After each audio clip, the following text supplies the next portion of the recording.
guys! In this video, I'm going to show you how to clear the Apple Music cache on your iPhone. This can help free up space and fix some weird playback issues you might be having. Alright, let's start with the iPhone. So there's actually no official button to clear the Apple Music cache.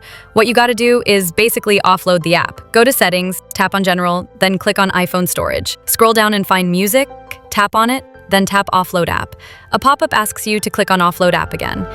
This removes the app but keeps your documents and data. After that, wait a few seconds on the screen to reinstall the Music app.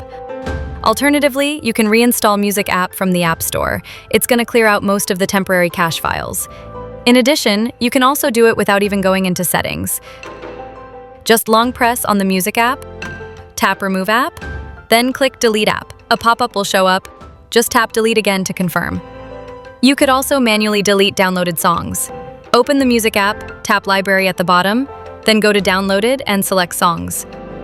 On this screen, you'll see all your downloaded tracks. Just swipe left on any song you don't want and tap the trash icon to delete it.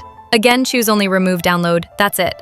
This reduces the cache too, since less content is stored. Alright, that's pretty much it. Hope this helped you clear up space and maybe fix any glitches you were having. Drop a comment if you want to see more iPhone tips. Thanks for watching, and I'll catch you in the next one.